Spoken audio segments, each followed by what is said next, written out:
What about threaten me? Sammy me body. I'm going to dare her. What free nekui?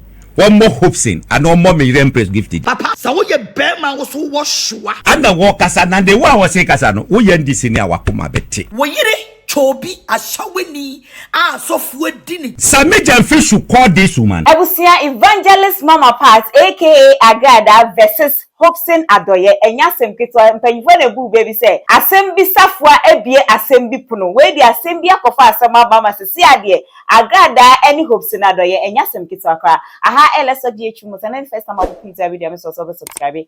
Ama me no click on notification bell no for latest updates. No follow your Facebook as LSO ghmu and TikTok so as let's talk the video way I'm a for abishe comment be a one wager comment section Eddie and mommy.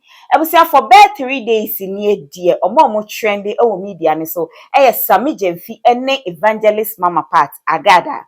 Te say Nina say Sammy Gyamfi ma Agradaa dollars be a nature amount in a obi nim Agradaa na can say $800 but obi nim amount to crab Sammy Gyamfi edema Agradaa nenu enam so ma ene media no so de obi e kana adwene obi e kire na adwe cheche mu se entwa ye ebisi etwa ye ebisi empa mu Sammy Gyamfi ene ensem no akoye bebre se si ade Hopeson Adorye aba o kai se evangelist mama part Agradaa ene nipa ba ko na nidi na chipa Empress Gifty aha wokai ene so wo twa bo na eni ni tiri nwa tutu se wo de mane na eni eno ana Hopeson Adorye aba no se sa asem we ya aba ebie mepuna ma mepa one na odi ama Agradaa no esewani hey wa dimatem wa dimi that be decide samemu ano I'm going to dare her what free nekui one more Hopeson and no more me Empress Gifty din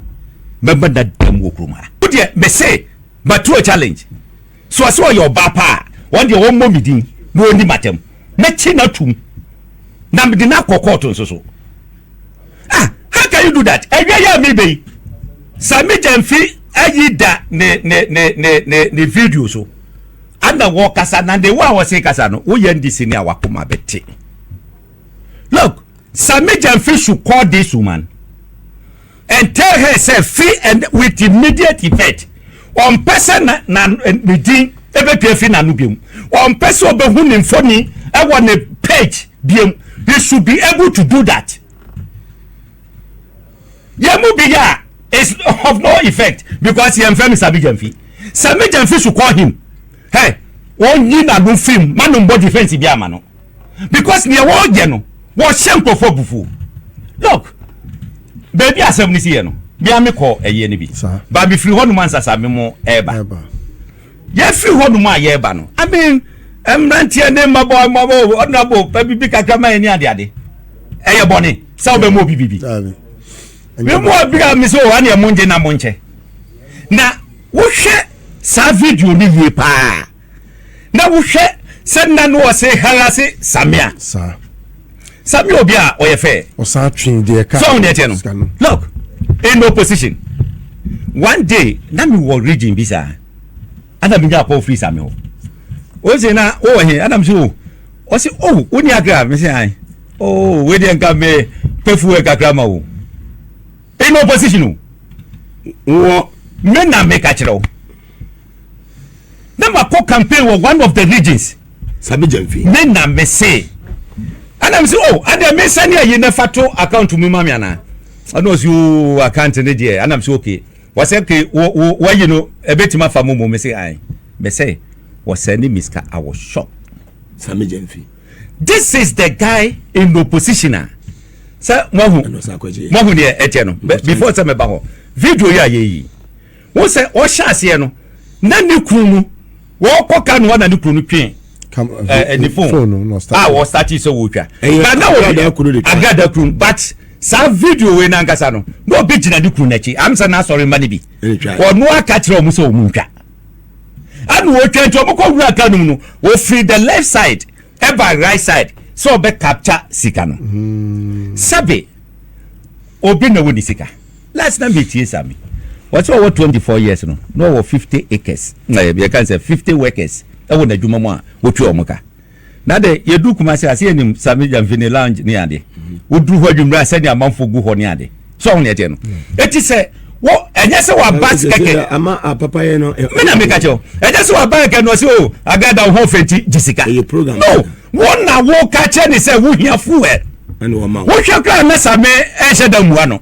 wo de hwe se no ye se o ade yenko kadum na me nkwaje yenko kadum na me nkwaje ede ja same koko ritina ka mu not know we say obi video eti boni ben say wo hu obi na nipa ne se osika na wo ma ni bi na fi ababedane we are government appointed just we government appointed ababedane boni e brand wo position no cha microphone sika dia detra mwanga the video bi ana ba wo mi achiche sika no look at this we do wo de ke kita no de ke se wo twetwe e de tobo mo post video no mame obi akọ power 979 Facebook live TVS was Ghana YouTube nso mo kwa SYZ broadcasting ba o mi Hopeson eka ni nsem nyina wie na Agradaa de sebo amunim edi a ode ato ne ho so wo se ye friend say woman power wa ma na anda o ehwa no no so twe ne camera no se hene ne ha ene esensi oboa kase ebo me nkase peten me so.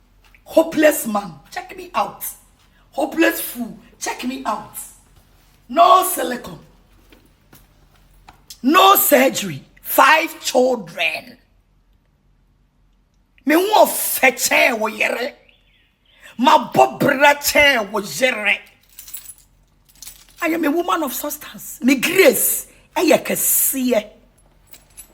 And you see the honorable Sammy Gyamfi. O shia me no, o che me dollars. And mu bit to say wo. I will po wo. So untime nka. Wo no mu sin nyina tutu. One I would do Jimmy ehune when I want. Hopeless. And you be me. One I would do nkekamu ekwa so no. Hopeless. And you be me. Scissors. Me catch now. Scissors. So what shiria? Pedia ubesie. Na wo chimi wo man ni mu na me Agradaa de wo de ba ma fichire ha. Meji chewe ni so na me de nyansa Ashawo tirim onkwasi asam no a wo nenam Ghana radio station. Adi mpanifo ani we yefom na obi yantime nka ngera wo no. Wo yire chobi Ashawo ni a sofo adi ni che. He. Wo di ni jawo. Ebema me warning. If you are a man,